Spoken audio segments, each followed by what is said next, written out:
Bismillahirrahmanirrahim. Assalamualaikum warahmatullahi wabarakatuh. Pemirsa channel YouTube MZT Malang Raya. Alhamdulillah, pada kesempatan kali ini kembali kita bersama-sama bisa mengkaji, mengikuti dan memahami bagaimana kisah-kisah manusia pilihan Allah Subhanahu wa taala, mereka para sahabat baginda Nabi Muhammad sallallahu alaihi wasallam.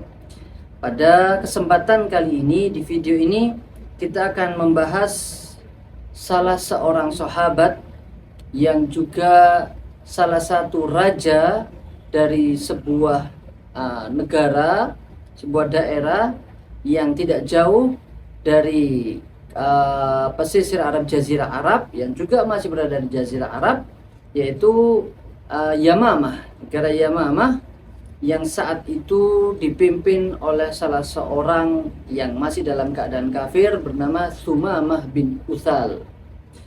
Pada saat tahun ke-6 Hijriyah, baginda Rasulullah Shallallahu alaihi wasallam, beliau berkeinginan untuk meluaskan, melebarkan sayap dakwah Islam, sehingga beliau pun pada saat itu membuat surat, memerintahkan para sahabat untuk menulis surat-surat kepada para raja-raja kerajaan yang ada di sekitar Jazirah Arab, yang mana dari surat-surat tersebut terkumpul 8 raja, ada 8 raja, dan salah satunya dikirim kepada Raja Yamamah yang saat itu sebagai rajanya adalah Sumamah bin Utsal al-Hanafi.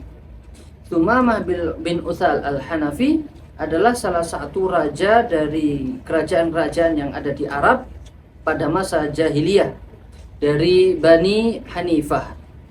Bani Hanifah yang juga tersohor saat itu. Juga beliau memiliki posisi dan peran penting bagi komoditas perdagangan yang ada di Jazirah Arab saat itu. Dan saat menerima surat tersebut, Sumamah bin Utsal menerima surat dari baginda Rasulullah Shallallahu alaihi wasallam dengan congkaknya dan dengan sombongnya dia membanting surat tersebut dan menutup telinganya, dan sama sekali tidak menerima ajakan dan dakwah dari Rasulullah Shallallahu alaihi wasallam. Bahkan syaitan pun menguasai pikiran dan hatinya, sampai-sampai dia pun berkeinginan dan mensiasatkan cara untuk membunuh baginda Rasulullah Shallallahu alaihi wasallam. Sampai ketika niat tersebut dan rencana tersebut hampir terrealisasi, ada salah seorang kerabat dari Sumamah ini yang melaporkan kepada baginda Rasulullah Shallallahu alaihi wasallam. Jadi saat itu Sumamah mencoba menunggu waktu, mengirim utusannya, menunggu di waktu-waktu di mana Rasulullah Shallallahu alaihi wasallam bisa untuk dibunuh. Namun hal tersebut telah digagalkan oleh Allah Subhanahu wa taala lewat beberapa kerabat dari Sumamah bin Utsal yang membocorkan kepada Rasulullah Shallallahu alaihi wasallam. Tidak berhenti di situ, ketika niat dan keinginan dari Sumamah bin Utsal tidak terrealisasi, maka dia pun tidak ingin berhenti di situ dan dia ingin membunuh sahabat baginda Rasulullah Shallallahu alaihi wasallam. Ketika tidak didapatkan nyawa Rasulullah, maka dia beralih kepada nyawa para sahabat-sahabat beliau, sehingga beliau pun mendapatkan beberapa sahabat yang bisa dieksekusi dan dibunuh oleh Sumamah bin Utsal ini dengan pembunuhan yang keji dan tidak memiliki rasa manusiawi. Tidak lama setelah pembunuhan tersebut, tergerak dalam diri Sumamah bin Utsal ini untuk menunaikan ibadah umroh. Menunaikan ibadah umroh yang mana saat itu juga kaum kafir ini sudah tersyariatkan pada kepercayaan mereka, adat mereka untuk melakukan umroh ke Ka'bah, menuju Ka'bah. Dan saat melakukan perjalanan umroh tersebut, Sumamah melewati daerah yang dekat dengan kota Madinah. wa baina kana Sumama fi ba'di tariqihi qariban minal Madinah nazalat bihi nazilatun lam taqa' lahu fi husban. Terjadi sebuah tragedi yang tidak pernah dibayangkan oleh Sumama, yang mana beberapa pasukan kaum muslimin yang menjaga perbatasan kota Madinah, menjaga sejak beberapa waktu yang lalu, niat dari Sumama ini terendus oleh kaum muslimin, sehingga Rasulullah memerintahkan beberapa para sahabat untuk menjaga keamanan dan kondusivitas kota Madinah. Dan pasukan yang berjaga di perbatasan kota Madinah menangkap Sumama bin Usal dan beberapa orang yang lainnya. Mereka pasukan ini tidak mengetahui bahwasannya yang mereka tangkap adalah Sumama bin Usal, sehingga mereka membawa ke hadapan Rasulullah Shallallahu Alaihi Wasallam. Ketika sampai di tengah kota Madinah, Rasulullah pun mendapatkan kabar tersebut. Tatkala Rasulullah keluar dari rumah beliau mendapati seseorang yang diikat di tiang masjid. Dan maka Rasulullah pun bertanya kepada para sahabat yang lainnya, atadruna man akhadtum? Apakah kalian tahu siapa yang kalian ikat dan yang kalian tawan ini? Maka mereka menjawab, la qalu la ya Rasulullah. Kami tidak tahu, kami hanya menemukan gelagat yang membahayakan dari orang ini, seperti tindakan yang tidak suka dengan kaum muslimin dan ingin berbuat makar ataupun kerusakan di kota Madinah, maka kami menangkapnya. Faqala hadza Sumama bin Usal al-Hanafi fa ahsinu asarahu. Ini adalah Sumama bin Usal, raja pemimpin dari kaum Bani Hanafi dari kota Yamamah. Fa ahsinu asarahu, maka berbuat baiklah kepada dia sebagai tawanan. Berbuat baiklah kalian pada tawanan ini. Tsumma raja'a alaihi salatu wassalam ila ahli. Kemudian Rasulullah kembali ke rumah beliau dan beliau bersabda kepada keluarga istri-istri beliau dan mengatakan, ijma'u ma kana indakum min ta'amin wab'atsu bihi ila Sumama bin Usal. Wahai istriku, dan juga kepada istri-istri yang lain, beliau memerintahkan kepada pembantu-pembantunya juga, kumpulkanlah makanan yang kalian miliki, makanan yang masih baik, yang menurut kalian bagus, makanan ini enak, kumpulkanlah dan kirimkanlah makanan ini untuk Usamah dan beberapa orang yang bersamanya, tawanan kita. Kemudian Rasulullah memerintahkan juga untuk kepada para sahabat yang lainnya untuk memeras susu dari unta beliau pada siang, pada waktu pagi dan sorenya, agar diberikan kepada Sumama. Benar-benar diistimewakan Sumama sebagai seorang tawanan oleh Rasulullah Shallallahu Alaihi Wasallam, sampai semuanya diberikan keistimewaan. Dan pada keesokan harinya Rasulullah pun menemui Sumama ini, dan beliau bertanya kepada Sumama seraya menawarkan agama Islam kepada Sumama, mendakwahkan Islam kepada Sumama. Dan Rasulullah pun kemudian bertanya, ma indaka ya Sumama? Bagaimana menurut wahai Sumama? Apa yang sekarang ada di pikiranmu? Faqala indi ya Muhammad khair. Aku dalam keadaan baik saat ini wahai Muhammad. Kau dapati aku dan seperti yang kau lihat aku dalam keadaan sehat. Aku tidak merasa sakit sedikit pun dan tidak merasa tersiksa. Fa in taqtul zadamin. Jikalau engkau ingin membunuhku maka bunuhlah, karena memang aku melakukan kesalahan yang luar biasa. Aku telah berkeinginan untuk membunuhmu dan aku telah membunuh banyak daripada sahabat-sahabatmu.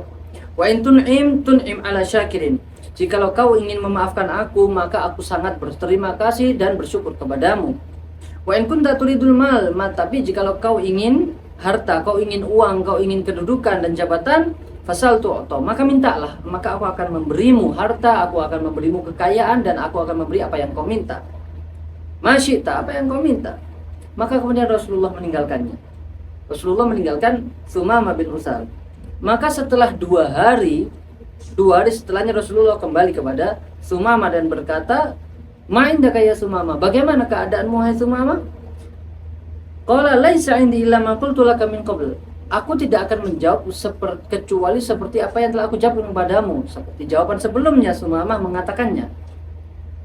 Fa in tun'im ala syakir wa in taqtul fa taqtul zadamin wa in kunta turidul mal fasal tu'ta minhu ma syi'ta. Sama persis seperti jawaban yang sebelumnya.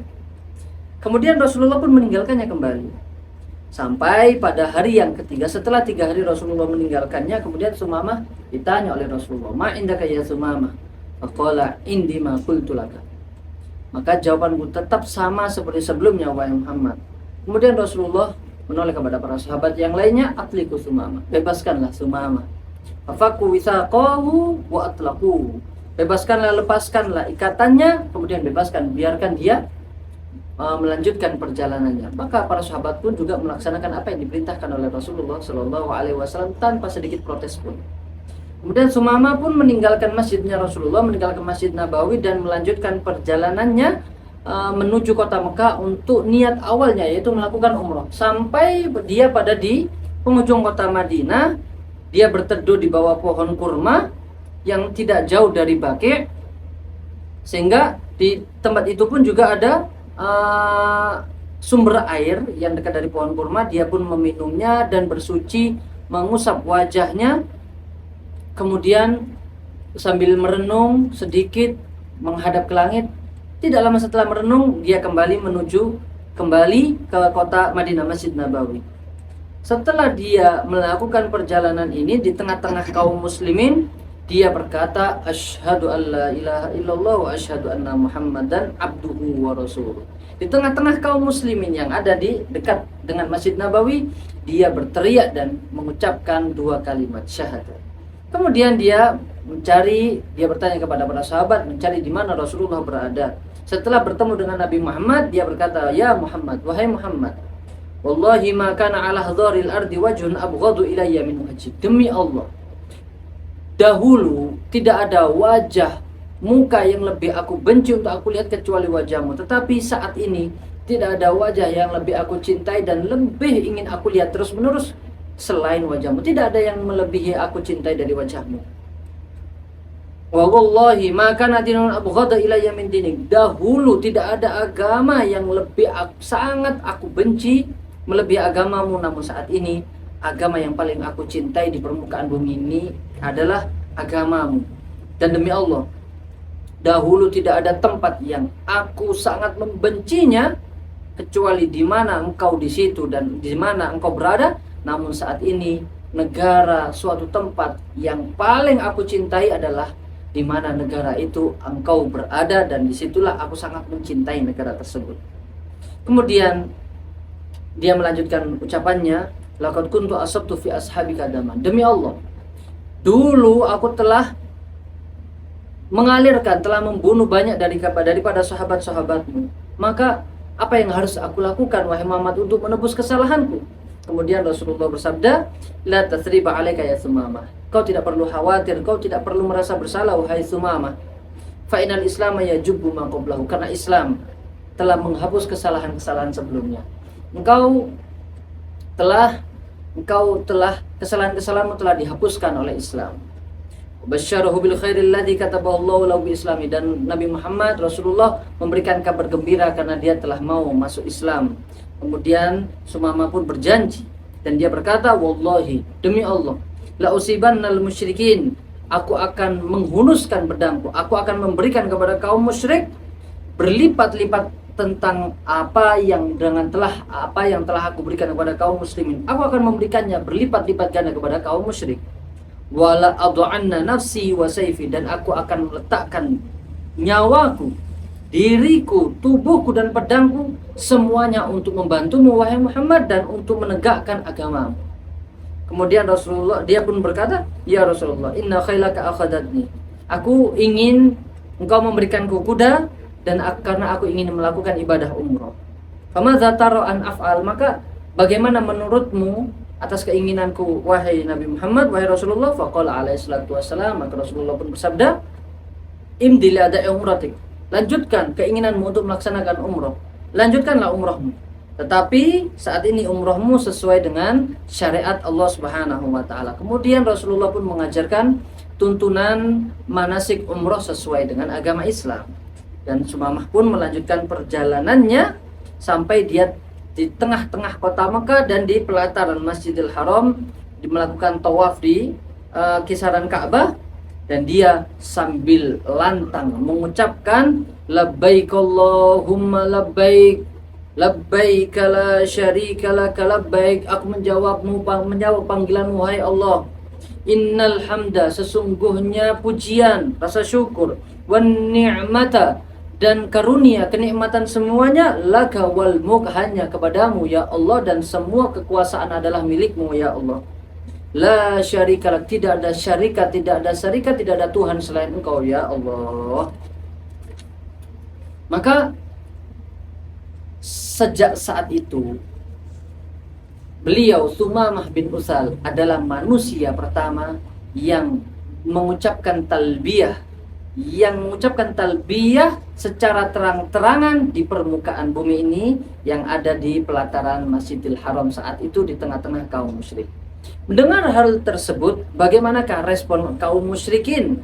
Orang-orang kafir yang ada di pelataran kota, yang ada di pelataran Masjidil Haram, yang ada di tengah-tengah kota Mekah saat itu, di mana mereka masih dalam keadaan kafir dan sangat memusuhi baginda Rasulullah Shallallahu Alaihi Wasallam.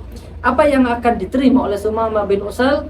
Maka kita akan melanjutkan kisah menarik ini, dan kelanjutannya bisa kita simak pada video selanjutnya. Wallahu musta'an alaihi tuklan. Assalamualaikum warahmatullahi wabarakatuh.